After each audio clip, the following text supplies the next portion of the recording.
नमस्कार दोस्तों, मैं चैतन्य आपका स्वागत करता हूं, वंदन करता हूं, अभिनंदन करता हूं संस्कार कोचिंग सेंटर के इस ऑनलाइन प्लेटफॉर्म पे।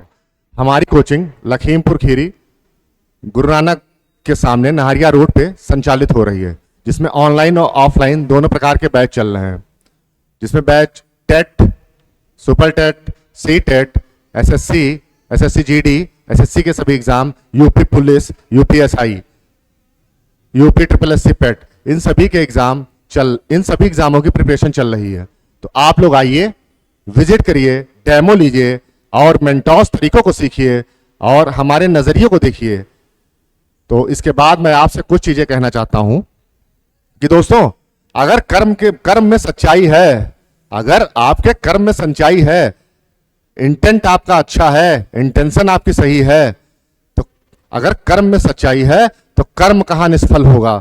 हर एक संकट का हल होगा, आज नहीं तो कल होगा।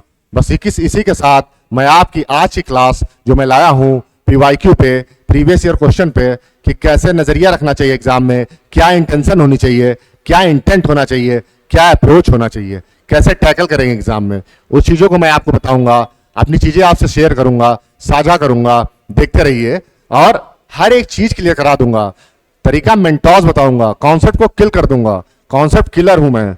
देखिए मेरे दोस्त, पहला क्वेश्चन, का वर्ग में घोष व्यंजन, का वर्ग में घोष व्यंजन की बात कर रहा है कि का वर्ग में घोष व्यंजन वर्ण कितने हैं। तो मैंने अपनी पिछली क्लासेस में वर्णमाला पूरी पढ़ा दी है, पार्ट 1 पार्ट 2 में उच्चारण स्थान पढ़ा दिया है, शब्दकोश पढ़ा दिया है। उसी जो मैंने पढ़ाई है उसी से रिलेटेड मैं आज प्रैक्टिस सेट लाया हूं, पीवाईक्यू से ढूंढ करके पिछली बार के एग्जाम में क्या पूछा गया है। तो आप देखिए मेरा पढ़ाया हुआ तरीका, मेरा मेंटोर्स तरीका कैसे आपके लिए कारगर सिद्ध होता है, किस प्रकार से एग्जाम में आपको चीजें हिट करेंगी। एक बार आप लोग जरूर जाइए, उन क्लासेस को देखिए, वो तरीके देखिए। वो तरीके आपको कहीं नहीं मिलेंगे, क्योंकि खुद के द्वारा बनाए हुए तरीके हैं, खुद मैंने जान लगाई है, खुद मेहनत की है, खुद इस तरीके से समझाया चीजों को, जिसे मैं आप लोग को भी समझा सकता हूं आसानी से। एक बार जाइए, उसको देखिए, उसके बाद प्रैक्टिस करिए, आप समझेंगे, मेरा नजरिया देखेंगे, कैसा मेरा नजरिया रहता है, कैसे मैं एग्जाम में अप्रोच करता हूं। कह रहा का वर्ग में घोष व्यंजन कितने हैं। मैंने बताया अघोष और सघोष दो प्रकार के, घोष या नाद के आधार पर वर्ण दो प्रकार के होते हैं, अघोष और सघोष। सघोष को ही घोष कहते हैं। तो मैंने क्या बताया, सिर्फ अघोष को ध्यान रखना है। उसमें मैंने पिस्टल ट्रिक अपनी बताई, प्रत्येक वर्ग का पहला, दूसरा और तीनों शाह। क्या पिस्टल ट्रिक है, कैसे तीनों शाह पिस्टल ट्रिक में आ रहे हैं, कैसे अघोष हो रहा है, ये मेरे पिछली क्लासेस में वर्णमाला की क्लास में पढ़ा हुआ है। जाइए देखिए, मजा आ जाएगा, फिर कहीं से आपको पढ़ने की कोई आवश्यकता नहीं रह जाएगी। तो घोष व्यंजन कितने वर्ण हैं, तो मैंने क्या बताया, प्रत्येक वर्ग का पहला, दूसरा प्लस तीनों शाह। तीनों शाह की मैंने बात कर ली, तीनों शाह की, तालव्य शाह, मूर्धन्य शाह, दंत शाह, यानी उच्चारण स्थान पे ये शाह अलग अलग हैं, इनकी मैं बात करूंगा। तो पहला, दूसरा नहीं होना चाहिए, तीनों शाह नहीं होने चाहिए, बाकी जितना सब बचेगा वो घोष होगा या सघोष होगा। तो का वर्ग की बात कर रहा है, तो का वर्ग में क्या है, का है, खा है, गा है, घा है और गा है, ये वर्ण का वर्ग में आते हैं। तो पहला, दूसरा तो क्या होता है, अघोष होता है, छोड़ दिया, बचे हुए तीन मेरे क्या हो गए, घोष या सघोष। तो का वर्ग में कितने घोष वर्ण हैं, तो 3 हैं। इट्स माय अप्रोच, ये मेरा तरीका है, मेंटोर्स तरीका है। बिल्कुल पढ़ लेंगे ना, बिल्कुल क्लियर, एक एक चीज क्लियर होगी। मैं दावे के साथ कह रहा हूं, मैं पढ़ाना छोड़ दूंगा। मैं कोई भी चीज फर्जी नहीं करने आया हूं, बात मैं जेन्युइन आदमी हूं, जेन्युइन चीजें हमको पसंद है, जेन्युइन बात करता हूं, काम की बात करता हूं।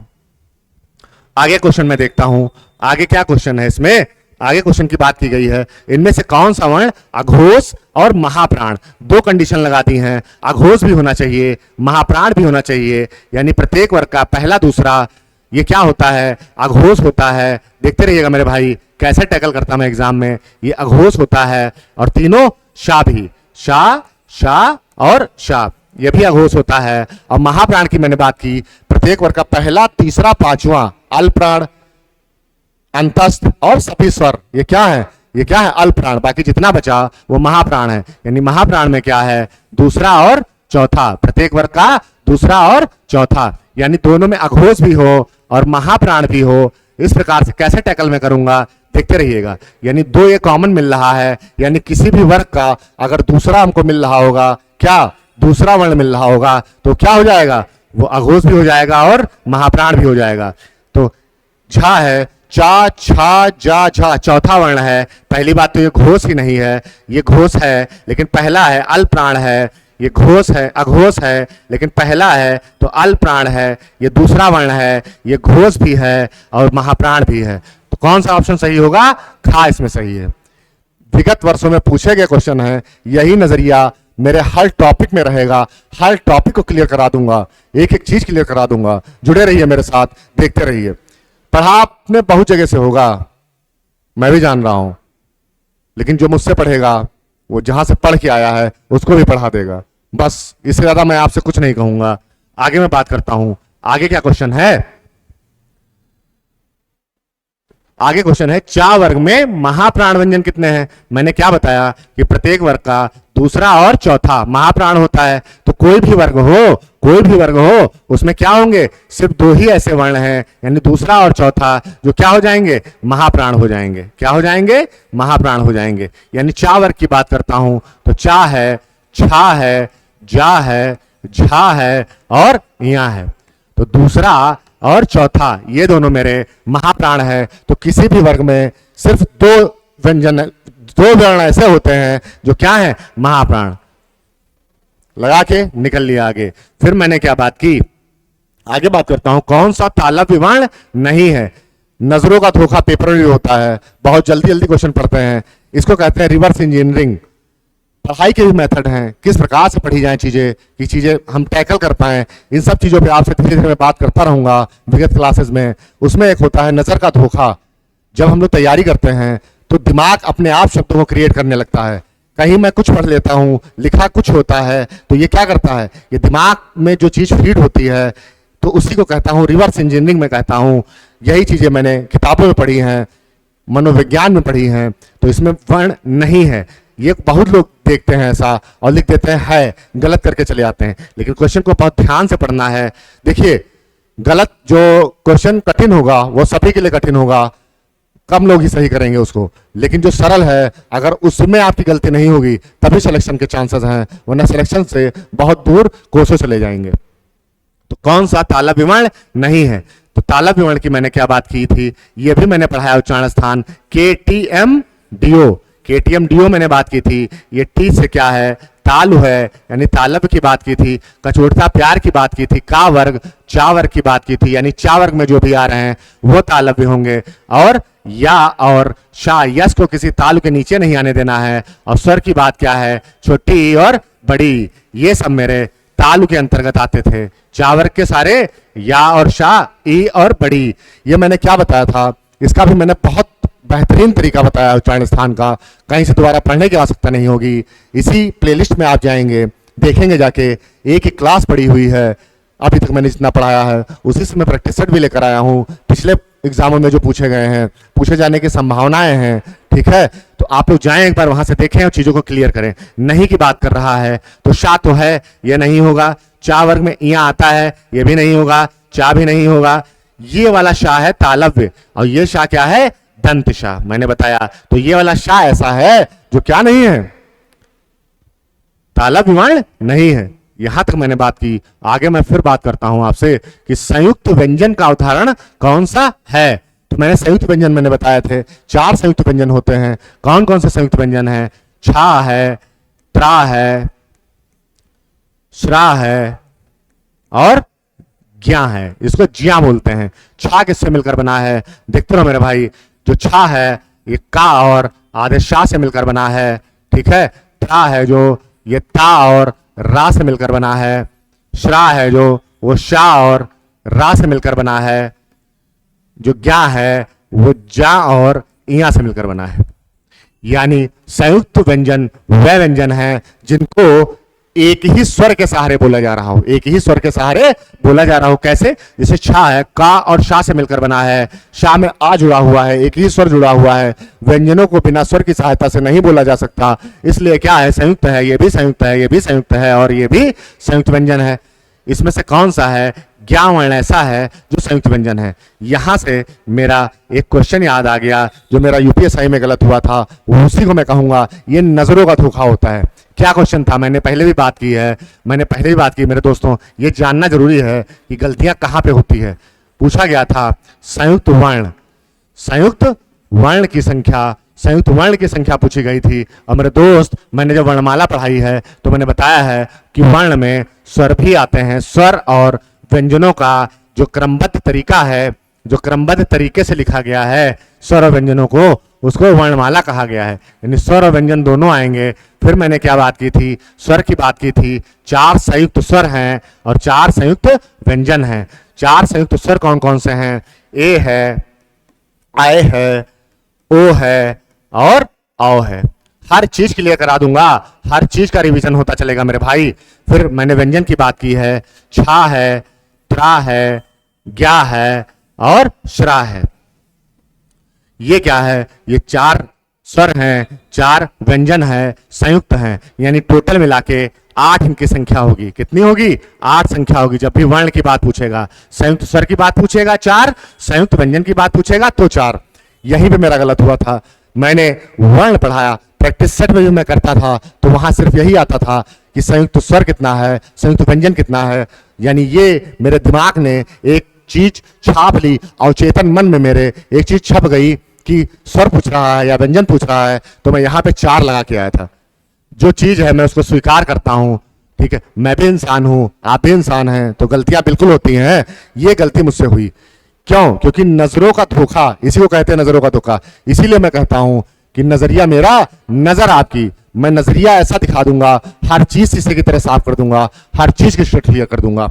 बहुत बेहतरीन क्वेश्चन था, मजा आ गया। ये क्वेश्चन मेरे जो एग्जाम में पूछा गया था। 8 होते हैं संयुक्त वर्ण व्यंजन, यहां से चीजें क्लियर हुई, यहां मैंने बता दिया क्या होता है। अब मैं आगे बात करता हूं आपसे, क्या बात करता हूं? मूर्धन्य अल्प प्राण व्यंजन कौन सा है? यानी मूर्धन्य भी होना चाहिए, अल्प प्राण भी होना चाहिए, यानी किसी भी वर्ग का पहला, तीसरा या पांचवा होना चाहिए। और मूर्धन्य में मैंने बात क्या की थी? केटीएम क्या तरीका है उच्चारण स्थान का, ये मैंने पिछली क्लासों में पढ़ाया है। आप जाइए, देखिए जाके, हर चीज शीशे की तरह साफ हो जाएगी। दोबारा आपको कहीं से नहीं पढ़ना पड़ेगा, इस चीज की मैं जिम्मेदारी लेता हूं स्वयं, ठीक है। तो केटीएम में एम क्या है? मूर्धन्य है। मैंने क्या बात की थी? का चोट ता प्यार, टा वर्ग आएगा, यानी टा वर्ग के जितने व्यंजन हैं वो आएंगे और री आएगा, स्वर में री आएगा, यानी री का, और री बोल रहे हैं तो री रा जैसा है, रा भी। ये इतना सब मूर्धन्य में है। कैसे है, क्या है, मैंने उच्चारण स्थान की क्लास में आपको बताया हुआ है। अल्प प्राण भी होना चाहिए। पहले तो मैं देखता हूं मूर्धन्य, टाठा डाढ़ा अड़ा, ये भी हो सकता है, ये भी मूर्धन्य है। पापा माँ, ये नहीं मूर्धन्य है, ये नहीं मूर्धन्य है, यानी इसकी कैटेगरी को ये 2 फॉलो कर रहे हैं। फिर टा वर्ग में, टा वर्ग मैंने लिया, ये टा वर्ग लिखा हुआ है। टा, ठा, डा, ढा, अड़ा की मैंने बात की। ये 5 ऐसे हैं जो क्या हैं? टा वर्ग में आते हैं। और पहला, तीसरा, पांचवा, पहला, मेरे दोस्त एक मिनट, पहला, तीसरा और पांचवा, ये 3 ऐसे हैं जो अल्प प्राण है और मूर्धन्य भी है। इसमें से कौन सा है? ढा है क्या? टा ठा ढा नहीं है, चौथे पर है, यानी ढा ये कट गया। ऑप्शन मेरा डा सही हो गया। डा क्या है? तीसरे पे है, अल्प प्राण है। ये अप्रोच, ये तरीका होगा ना, मजा तभी आएगा मेरे भाई। बस और कुछ नहीं मैं कहना चाहूंगा। इसके आगे मैं बढ़ता हूं। इसके आगे क्या है? देखिए, मुझको समझाने में, नजरिया दिखाने में कि कैसे सॉल्व करते हैं, कैसे टैकल करते हैं, कैसे कंफ्यूजन को दूर भगाते हैं, कॉन्सेप्ट किलर से पढ़ के कैसे कॉन्सेप्ट का किल करते हैं एक चीजों का, वो मैं आपको चीजें यहां बता रहा हूं। इसलिए टाइम लग रहा है। इस चीज को सीख जाएंगे, दिमाग में बैठा लेंगे कि इस तरीके से करना है, तो कभी कोई समस्या आ ही नहीं सकती। ना मेरे पास आई है कभी समस्या, ना मैं आपके पास किसी समस्या को आने दूंगा, ठीक है मेरे भाई। तो इनमें से किसका उच्चारण स्थान ओष्ठ की बात कर रहा है? तो मैंने क्या कहा? KTM DO, ठीक है।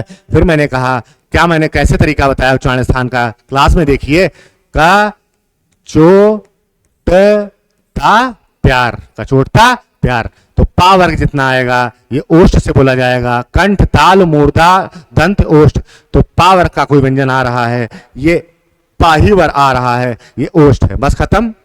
ये अप्रोच होना चाहिए।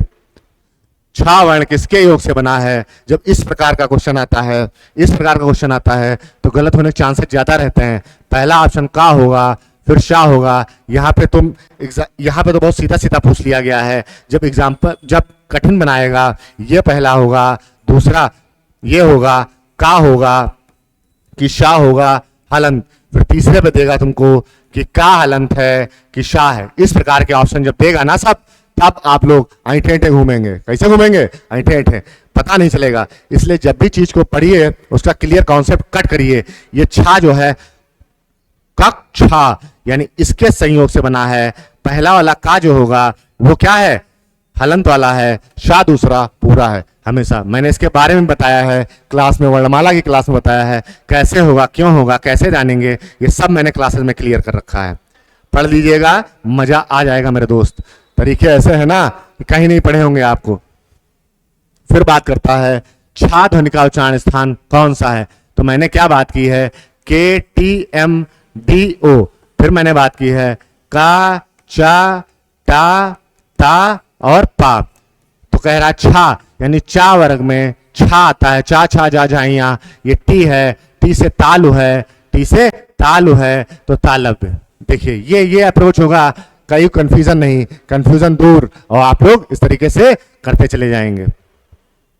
फिर बात करता हूं मूर्धन्य अल प्राण, मूर्धन्य अल प्राण अघोष व्यंजन। बहुत अच्छा क्वेश्चन, मूर्धन्य भी पूछ रहा है, अल प्राण भी पूछ रहा है, अघोष भी पूछ रहा है। तो पहले तो क्या है? पहले मूर्धन्य देखता हूं तो KTM मूर्धन्य M से होगा का वर्ग, फिर चा वर्ग, फिर टा वर्ग। इतनी बात मैंने की, यानी टा वर्ग में जो आ रहा है वो मूर्धन्य होगा। तो टा वर्ग में ये टा है, ठा है, डा है, यानी ये ऑप्शन है और ये ऑप्शन है। ये दो मेरे एलिमिनेट हो गए, ये हट गए ऑप्शन। इन दोनों में खेला खेलना है हमको। तो अल प्राण की फिर मैं देखूंगा क्या? अल प्राण होना चाहिए। क्या होना चाहिए? फिर मैंने देख लिया अघोष होगा तो प्रत्येक वर्ग का पहला दूसरा या तीनों शाह, तो पहले प्रत्येक वर्ग का पहला दूसरा, टा ठा डा, ये तीसरा है वर्ण, ये नहीं होगा अघोष, ये होगा टा, पहला है। ये अप्रोच, ये तरीका, ये अप्रोच, ये तरीका सब नहीं देखने की जरूरत है। मैंने अघोष देख लिया, मूर्धन्य देख लिया, सेटिस्फाई हो गया और लगा के आगे बढ़ा। इस तरीके से फिर मैं बात करता हूं, क्या बात करता हूं? शाह ध्वनि का उच्चारण स्थान इनमें से कौन सा है? मैंने एक बताया था उस उच्चारण स्थान में अपने यश को, अपने स्वाभिमान को, अपने यश को किसी के तलवे के नीचे नहीं आने देना। वहीं से मैंने बताया था यश ऐसे ही लिखा जाता है। ये वाला शाह क्या मैंने बताया था? ये तालुषा है। कौन सा है? तालुषा या तालव्य। खत्म बात। इनमें से किस वर्ण वर्ग का उच्चारण स्थान कंठ तालु से होता है? कंठ और तालु से होता है। किसका उच्चारण स्थान कंठ तालु से होगा? मैंने बताया था ए और, क्या बताया था मैंने? ए और जो आय है ये दोनों का कंठ तालु से होता है। कैसे होता है? ए जो है आ और ई से मिलकर बना है, ठीक है? आ और ई से मिलकर बना है। आ का उच्चारण स्थान कंठ है और ई का उच्चारण स्थान तालु है। हर चीज का पोस्टमार्टम करके रख दूंगा, खोल के रख दूंगा, कॉन्सेप्ट किल करके रख दूंगा। तो कंठ और तालु से मिलकर ही जब ए बना है, उसी का भाई उसकी जैसा बना है, तो जहां से ये बोला जा रहा है वहीं से ये बोला जाएगा। तो कौन सा है इसमें से? ए। ये अप्रोच है, ये तरीका है मेरे दोस्त, जो आपको मेरी क्लासेस में देखने को मिलेगा। देखिए मैं आपसे इसलिए रिक्वेस्ट कर रहा हूं कि ऐसा तरीका, ये चीज आपको कहीं नहीं मिलेगी। इतने आसान तरीके से किसी ने नहीं पढ़ाया होगा। क्लास पूरी देख ले जाएंगे, एक बार में ही चीजें क्लियर हो जाएंगी, दोबारा आपको पढ़ने की जरूरत नहीं पड़ेगी। इस चीज का मैं दावा करता हूं, मैं गारंटी लेता हूं। इसके बाद देखिए मैंने क्या बात करी। फिर आगे का क्वेश्चन क्या कहता है? आगे का प्रश्न कहता है इनमें से कौन सा व्यंजन दंत ध्वनि है? दंत ध्वनि है, यानी KTMDO। अब लिखने की भी जरूरत नहीं। का चोट ता वर्ग यहां पे आ रहा है, यानी ता वर्ग की बात कर रहा है। ता वर्ग में सिर्फ एक ही है, ये दंत है लगाया और भागते बना मैं। टा वर्ग में किस प्रकार के व्यंजन है? टा वर्ग की बात कर रहा है। का चोट, ये टा वर्ग यहां आ रहा है। टा वर्ग मूर्धा में है, मूर्धन्य है, लगाया मैंने। देखिए कैसे आसान हो जाती चीजें। आसान चीजें कब होती हैं? जब आप हमसे पढ़े होंगे तब आसान होंगी। आगे देखिए क्या बात करता हूं, आगे बात करता हूं क्वेश्चन की। देखिए कैसे कितनी जल्दी करते हुए हम लोग चले जा रहे हैं, क्योंकि शुरुआत में मैंने इतना अच्छा आपको क्लियर करा दी हर चीज, बिल्कुल आपको टाइम नहीं लग रहा होगा। कौन सा वर्ण उच्चारण की दृष्टि से दंत नहीं है? तो दंत नहीं है KTMDO। दंत की बात कर रहा, का चोट ता, ता वर्ग है, दंत की बात कर रहा नहीं है, तो ता वर्ग जितना है, ता था दा था ना, ये तीनों नहीं होंगे। दंत कौन सा है? दंत नहीं है, टा है, ये तीनों दंत हो रहे हैं। टा वर्ग क्या है? टा वर्ग का चोट, टा मूर्धा है, मूर्धन्य है। समझ रहे मेरे भाई, ये दंत नहीं है। या रा ला वा किस वर्ग के व्यंजन है? मैंने क्या बताया था कि यार मेरा लावा लाया, यार मेरे दोस्त कहाँ है? अंतस्थ हृदय में मेरे स्थित हैं। तो मैंने इस तरीके से आपको बताई थी, मेंटोस तरीका ये बताया था कि अंतस्थ, अंतस्थ हृदय में मेरे स्थित हैं, यार मेरा लावा लाया, यार मेरे दोस्त लावा लाए, यार मेरा लावा लाए। ये तरीका था। जिसने कहीं से भी ना पढ़ा हो हिंदी, किसी भी कोई बैकग्राउंड हिंदी का ना हो, वो भी पढ़ लेगा ना। मुझको यकीन है, अपने कंटेंट पे अपने ऊपर विश्वास है मुझको कि मैं सबको सिखा सकता हूँ, सबको बता सकता हूँ। फिर देखिएगा मेरे दोस्त, फिर क्या बात कर रहा है? कह रहा दंत भी होना चाहिए और अल्प्राण भी हो और अघोष भी हो। कौन सा है? तो पहले तो मैं अल्प्राण की बात, पहले तो मैं दंत वर्ग की बात करता हूं, KTMDO। फिर क्या मैंने बात की? का चोट ता, ता वर्ग जितना होगा वो दंत में होगा। तो ता वर्ग देख लो यहाँ, ता था दा था, यही सिर्फ ऐसा वर्ण है जो क्या है? दंत है। कोई दिक्कत? सीधा लगाया, कुछ बवाल करने की जरूरत ही नहीं। दंत पकड़ा मैंने, देखा कि ता वर्ग जो है दंत में आ रहा है, ता वर्ग के सभी ता इसमें मिल रहा है, दंत लगाया, हट चलता बना। मूर्धन्य ह्रस्व स्वर का उदाहरण कौन सा है? मूर्धन्य भी होना चाहिए, ह्रस्व स्वर भी होना चाहिए। तो मूर्धन्य का ह्रस्व स्वर सिर्फ एक ही है, वो कौन सा है? री। मैंने बताया है क्या मूर्धन्य में री कैसे आएगा, रा कैसे आएगा इसमें, और ता वर्ग कैसे आएगा, क्यों आएगा, सब मैंने अपनी क्लासेस में क्लियर कर रखा है। जाइएगा देखिएगा एक बार। दोस्तों मेरे भाई, मैं आपसे एक बात जरूर कहना चाहूंगा, लगे रहेंगे ना, गिरेंगे उठेंगे, समस्याएं आएंगी, चीजें होंगी, ठीक है, रुकावटें आएंगी, मुश्किलें आएंगी, कभी लगेगा मैं डाउनफॉल लगेगा, कभी किसी दिन बहुत ही कॉन्फिडेंस लगेगा। तो ये जिंदगी के फेजेस है मेरे भाई, उतार भी आएंगे, चढ़ाव भी आएंगे, डाउन भी देखेंगे, अप भी देखेंगे। तो मेरा कहने का मतलब ये है मेरे भाई कि देखो, अगर जिंदा हो ना, जिंदगी है ना, तो कष्ट होगा। कष्ट किसको नहीं होता है? मुर्दे को कष्ट नहीं होता है। जो इंसान मर जाता है या जिसके अंदर से जीवात्मा चली जाती है, उसको कोई कष्ट नहीं है। चाहे उसको जैसे भी आप रखिए, उठाइए, इधर करिए उधर करिए, कुछ नहीं जान पा रहा है वो। तो अगर आप कष्ट में हैं तो आप जानिए कि आप जिंदा हैं। एक अपॉर्चुनिटी आपको मिल रही है चीजें सही करने की। तो जब कष्ट आए तब मुस्कुराना। मैं संतुलन पे बहुत विश्वास करता हूं भाई, कुछ बातें भी आपसे शेयर करता रहूंगा, चीजें जानते रहिए। क्या विश्वास करता हूं कि हर चीज बैलेंस, जैसे प्रकृति में हवा चल रही है, पवन चल रही है, ये भी क्या कर रही है?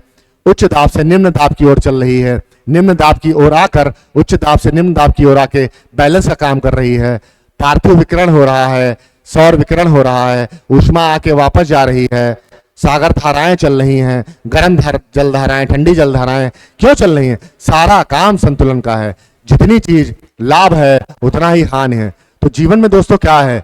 जीवन अगर आप, मैं इस तरीके से बताऊंगा अच्छे से समझ में आएगा क्या? जीवन अगर 100% है आपका, समझ रहेगा मेरे भाई, जीवन आपका 100% है तो 50% दुख है, 50% सुख है।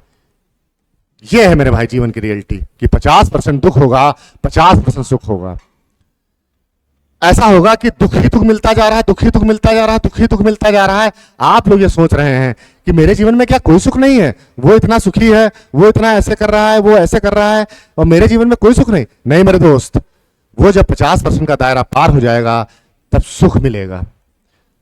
यानी अगर 1-2% पहले दुख आ गया, फिर 3% सुख आ गया, ये बैलेंस चलता है। हर चीज में संतुलन बैठाने का काम होता है। तो ये जीवन है मेरे दोस्त। मैं फिर वही कहता हूं, कुछ लाइनें मुझको याद आ गई हैं किसी मैं फिर वही कहूंगा कि वो लाइनें क्या हैं? कुछ देर की खामोशी है, कुछ देर की खामोशी है, फिर एक शोर आएगा। कुछ देर की खामोशी है, फिर एक शोर आएगा। तुम्हारा तो वक्त आया था, मेरा तो दौर आएगा मेरे दोस्त, मेरा तो दौर आएगा। इसी के साथ, इसी उमंग के साथ, इसी उत्साह के साथ लगे रहिए, गिरिए रेंगिए, लेकिन चलिए जरूर, क्योंकि आप चलेंगे नहीं। पानी भी अगर एकत्रित होता है तो वो भी सड़ने लगता है, कीड़े पड़ जाते हैं। परिवर्तन जरूरी है मेरे दोस्त। प्रकृति का नियम है परिवर्तन। जितना परिवर्तित होते रहेंगे, चीजों के साथ आगे बढ़ते रहेंगे। देखिए हर चीज की चीजें एक दूसरे से जुड़ी हुई हैं। मैं फिर वही कहता हूं, हर चीज संतुलन का है। जैसे कोई इंसान पे, कोई अच्छा इंसान है, उसके ऊपर मात्र झूठा आरोप लगा दिया जाता है, तो देखते होंगे क्या सुसाइड कर लिया या वो कर लिया। और कोई इंसान ऐसा भी है जो मर्डर किया या ऐसा कुकृत्य किया, तब भी वो शान के साथ जी रहा है। तो क्या है, सारा खेल माइंडसेट का है, कैसा सोच आपका है, कैसा नजरिया आपका है। हमेशा सकारात्मक रहें। हर ब्रह्मांड में हर चीज ऊर्जा पे काम करती है। ये ब्रह्मांड में पूरी ऊर्जा है। जितना सोख सकते हैं ऊर्जा को, जितना ग्रहण कर सकते हैं, उतना ऊर्जा को ग्रहण कीजिए। मैं ये बात कहना चाहता हूं, क्योंकि ऊर्जा का नियम है, ऊर्जा ना तो नष्ट होती है ना ही बनाई जा सकती है। ऊर्जा का एक रूप से दूसरे रूप में ट्रांसफर होता है, बस ये ऊर्जा संरक्षण का सिद्धांत है। तो जितनी ऊर्जा है, सकारात्मक ऊर्जा है, नकारात्मक ऊर्जा है, अगर हेड है तो टेल भी है, अच्छाई है तो बुराई भी है। जो चीज आप ग्रहण करेंगे वो चीज आपको मिलेगी मेरे भाई। तो जब सोचना ही है, जब ग्रहण ही करना है, तो क्यों ना सकारात्मक की तरफ बढ़े हम लोग, पॉजिटिविटी की तरफ बढ़े हम लोग। ये अप्रोच होना चाहिए, ये नजरिया होना चाहिए। क्यों डरे जिंदगी में क्या होगा, कुछ नहीं होगा तो तजुर्बा होगा मेरे भाई, कुछ नहीं होगा तो तजुर्बा होगा, मिलेगा जरूर कुछ ना कुछ। और जो चीज आप कर रहे हैं, जो चीज आप सीख रहे हैं, वो कभी वेस्ट नहीं जाती है, कहीं ना कहीं चीजें काम में आती। अपने आप को बेहतर इंप्रूव करते रहें, दिन पर दिन चीजों को सीखते रहें, अच्छे लोगों के साथ संपर्क में रहें और सकारात्मक रहें। आगे आता हूं अपने क्वेश्चन पे। जो ध्वनियां ना स्वर हैं ना व्यंजन हैं, इन्हें क्या कहते हैं? मैंने क्या कहा था, मैंने ये बात की थी, इनको ना स्वर में रखा गया है ना व्यंजन में रखा गया है। क्या कहा गया? तुम योग नहीं हो, तुम योग्य नहीं हो, तुम अयोग्य हो, अयोग हो, ना स्वर हो ना व्यंजन हो, अयोगवा। क्या कहा गया? अयोगवा। ये मेंटॉस तरीके मेरे थे। अयोगवा कौन कौन से हैं? अंग है और हा है। क्यों अयोगवा कहा गया? लिखे स्वर जैसे हैं लेकिन उच्चारण व्यंजन जैसा हो रहा है। लिखा स्वर जैसा है, अंग गा जैसा आ रहा, आह हा जैसा आ रहा है। लिखे स्वर जैसे हैं लेकिन उच्चारण कैसा हो रहा? व्यंजन जैसा। तो इनको स्वर में रखा गया है ना व्यंजन में रखा गया है, इनको अयोगवा कहा गया है। इनमें से किस शब्द में री की मात्रा का उपयोग हुआ है? बहुत ही सिंपल सा क्वेश्चन। री की मात्रा का हमेशा जो है कोई भी वर्ण लिखा रहेगा, ये जो नीचे से चूल्हे की तरह लटकता देखेंगे, ये री की मात्रा होती है। क्योंकि री में क्या है, ये जो चूल्हा की तरह लटक रहा है, यही किसी में जो लटका होगा, जैसे वृष्ट में ये, ठीक है। तो ये क्या हो गया? री की मात्रा होगी मेरे भाई। इसके बाद मैं बात करता हूं आगे। क्या मैं बात करता हूं? मैं ये बात करता हूं, एक मिनट दो।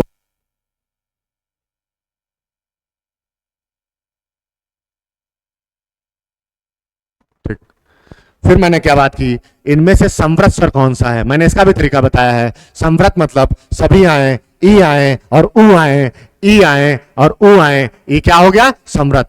कंठोष्ठ दीर्घ स्वर वर्ण का उदाहरण कौन सा है? तो कंठोष्ठ की मैंने क्या बात की थी, मैंने बताया है उच्चारण स्थान की क्लास में, ओ और औ। ओ और औ कैसे कंठोष्ठ हो गए? ये आ और ऊ से मिलकर बना है। आ का उच्चारण स्थान कंठ है, आ का उच्चारण स्थान कंठ है, ऊ का उच्चारण स्थान ओष्ठ है। इसलिए जब इससे मिलकर ओ बना है तो इसका उच्चारण स्थान भी क्या हो गया? कंठोष्ठ हो गया। ये हो गया ओ। ये अप्रोच, ये नजरिया होगा। आपको मेरी पिछली क्लासेस में ये देखने को मिलेगा, मजा आ जाएगा। किसी भी लेवल जिसमें व्याकरण पूछी जाती है हिंदी की, कोई क्वेश्चन नहीं छूटेगा एक बार आप लोग पढ़ लेंगे तो। इसके बाद मैं बात करता हूं, क्या बात करता हूं? कंठ महाप्राण घोष व्यंजन वर्ण का उदाहरण कौन सा है? पहले मैं कंठ पे आता हूं, कंठ पे बात करता हूं। क्या हो गया कंठ में? कि का वर्ग जो भी है वो कंठ से रिलेटेड होता है, के टी एम डी ओ में। तो का वर्ग का यानी कंठ हो गया, महाप्राण की बात है। दूसरा और चौथा का वर्ग में क्या है? का है, खा है, गा है, घा है और गा है। तो दूसरा और चौथा होना चाहिए, खा होगा या तो अंगा होगा, सॉरी खा होगा या तो घा होगा। ये मैंने बात की, यानी खा होगा या तो घा होगा। तो दूसरा चौथे की बात करती है। तो घोष की भी मैंने बात की है, लेकिन ये अघोष है, खा नहीं होगा, का भी नहीं होगा, अंगा भी नहीं होगा। कौन सा बचा? हा बचा, हा होगा बस। क्यों हा क्यों होगा? कंठ में मैंने क्या बताया था? का वर्ग है, हा का उच्चारण स्थान है, आ का उच्चारण स्थान है, बड़ा आ का उच्चारण स्थान है, अंग बोला जाता है, ये सब कंठ में बोले जाते हैं। तो हा भी इसमें से आ रहा है। जब इसमें से घोष नहीं है कोई, दूसरा मेरा क्या है? महाप्राण तो हो रहा है, लेकिन घोष की कैटेगरी नहीं शामिल हो रही है उसमें, इसलिए खा कट गया। का मेरा क्या है? अघोष है, का कट गया। अंगा मेरा क्या है? अल्प प्राण है, महाप्राण नहीं हो रहा है, इस तरीके से हा मेरा सही हो गया। ये अप्रोच, ये तरीका होना चाहिए। नहीं क्वेश्चन आता है तब भी मैं टैकल करके निकल सकता हूं। देखिए यही चीज मैं आपको सिखाने आया हूं। सब पढ़ाते हैं, सब कराते हैं, लेकिन इस तरीके से जो बताता है ना, इस तरीके से जब आप सीखेंगे मजा तभी आएगा मेरे भाई। इनमें से कौन सा अघोष वर्ण है? तो प्रत्येक वर्ग का पहला या दूसरा, तीनों सा, प्रत्येक वर्ग का पहला दूसरा, चा पहला है, चा वर्ग का, इसलिए क्या हो गया? अघोष हो गया। आगे मैं बात करता हूं, मूर्धन्य भी होना चाहिए, अल्प प्राण भी हो, अघोष भी हो। यानी अघोष में बात कर लेता हूं पहला दूसरा, मूर्धन्य की पहले बात कर लेता हूं। मूर्धन्य क्या है? के टी एम, एम से मूर्धन्य होता है, का चोट टा वर्ग में। तो टा वर्ग में क्या क्या आ रहा है? टा आ रहा है, ठा आ रहा है, टा आ रहा है, ठा। लेकिन अल्प प्राण क्या है? पहला, तीसरा और पांचवा। अघोष क्या है? पहला दूसरा। तो ये सेटिस्फाई कर रहा है। तो टा क्या हो गया? टा मेरा क्या इस क्वेश्चन का आंसर हो गया, इस प्रश्न का उत्तर हो गया। इनमें से कौन सा व्यंजन ऊष्म है? ऊष्म मैंने क्या बात की थी? ये शा आ रहा है, यानी शाह जैसे जो बने होंगे ये सारे शाह, ये सारे शाह, और हा ऊष्म हो गया। ऊष्म क्यों बोलते हैं? जब इन व्यंजनों का उच्चारण करते हैं तो मुख से गर्म वायु निकलती। ऊष्म बोल के देखिए, शा, शा, हा। देखिएगा आप लोग, ट्राई करिएगा।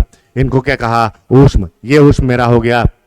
इसके बाद क्या मैं बात करता हूं, निम्नलिखित में से कौन सा व्यंजन अघोष है? प्रत्येक वर्ग का पहला या दूसरा क्या होता है? अघोष, तीनों साथ। तो ये दूसरा व्यंजन है का वर्ग का, ये अघोष हो गया। हिंदी वर्णमाला में व्यंजनों की संख्या मैंने सदैव बताया है कि हिंदी वर्णमाला में व्यंजनों की संख्या कितनी होती है?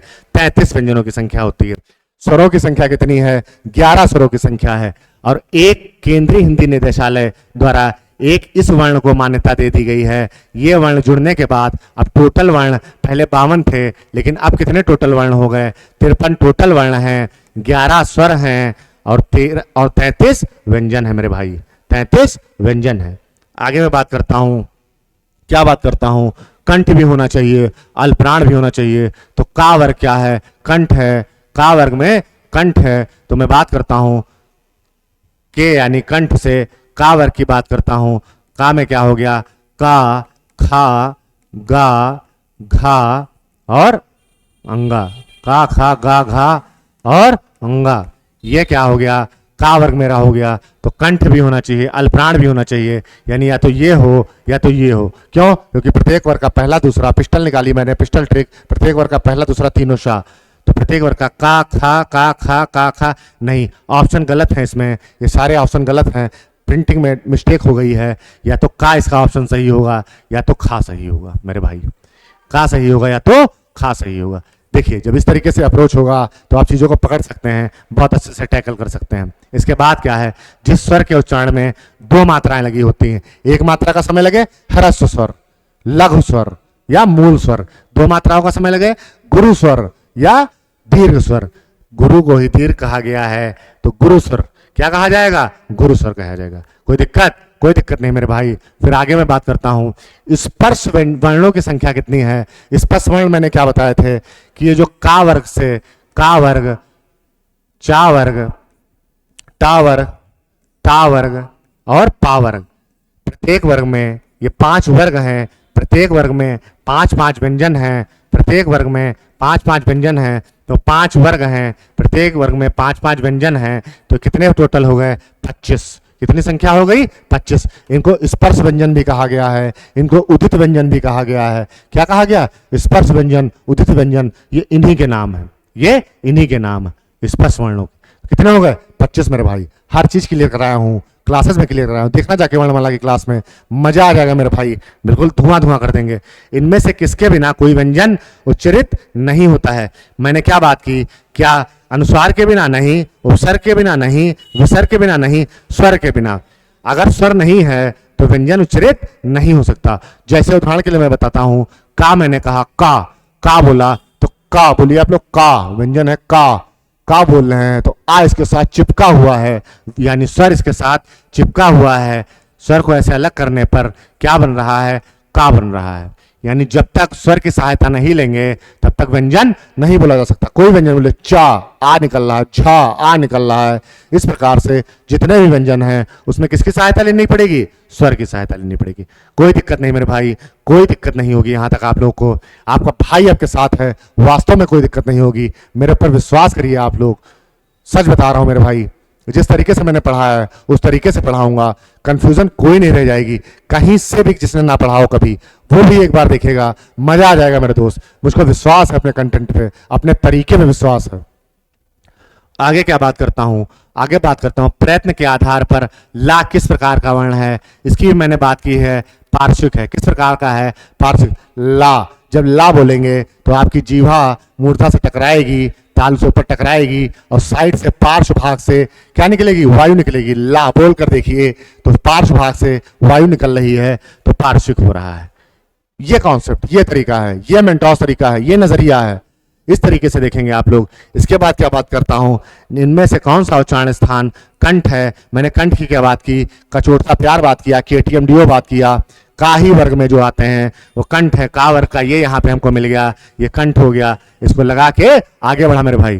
फिर क्या मैं बात करता हूं, कौन सा पंचमा अक्षर है। देखिए किसी भी पंचमा अक्षर की बात कर रहा है, प्रत्येक वर्ग है, का वर्ग है, का खा। देखिए एक मैं समझा रहा हूं, अभी सारी चीजें क्लियर हो जाएंगी। गा बाकी क्लासेस में मैंने समझाया ही है, देख के आप लोग यूट्यूब पे जा सकते हैं। गा तो यहाँ पे का खा गा घा अंगा, ये जो पांचवा अक्षर है, 1 2 3 4 5, प्रत्येक वर्ग के पांचवें अक्षर को च च ज ज इया, ट ट ड ड अणा, ता ता दा दा ना, पापा व माँ, यानी जो प्रत्येक वर्ग के पांचवें आ रहे हैं, प्रत्येक वर्ग के पांचवें नंबर पे जो वर्ण आ रहे हैं, ये कौन से हैं, पंचमा अक्षर है मेरे भाई।